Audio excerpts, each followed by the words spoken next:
Hello అండి, welcome to our channel Swapna Vijay gardening blogs. అందరు ఎలా ఉన్నారు? బాగున్నారా? ఇక్కడ చూస్తున్నారు కదా గోంగూర ఎంత బాగా వచ్చిందో. ఇది నేను విత్తనాలు నాటానండి. ఈ విత్తనాల ద్వారా పెంచుకున్న మొక్కలు ఈ వర్షాలకి కొంచెం ఇక్కడ వర్షాలు రోజు పడడం వల్ల మంచిగా బాగా వచ్చాయండి.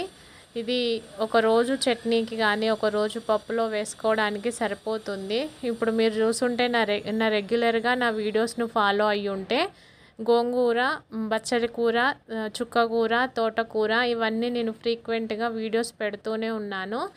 ఆకుకూరలు ఈజీగా వెడల్పాటుగా ఉన్న గ్రో బ్యాగులలో మనం ఈజీగా పెంచుకోవచ్చండి.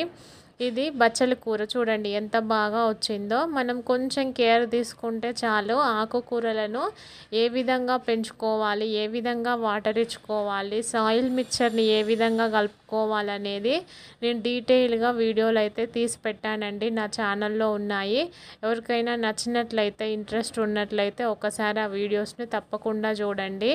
మనము ఆకుకూరలు వారానికి 2-3 సార్లు తిన్నా కానీ మంచిదండి హెల్త్కి.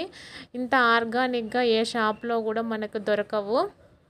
ప్యూర్ ఆర్గానిక్గా మన తోటలో పెంచుకున్న ఆకుకూరలు కొంచెం కాసినా కానీ ఆ సంతోషమే వేరండి.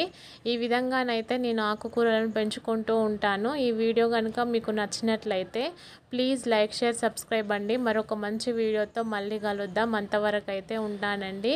Thank you all. Have a nice day. ఒక్కొక్కటి ఎలిఫెంట్ చెవులు అంత ఉన్నాయండి. ఆకులు అంత పెద్దవిగా వచ్చాయి. దీనికి కారణం కేవలం సాయిల్ మిక్చరు, తర్వాత మంచి నాణ్యత గల సీడ్స్ అండి.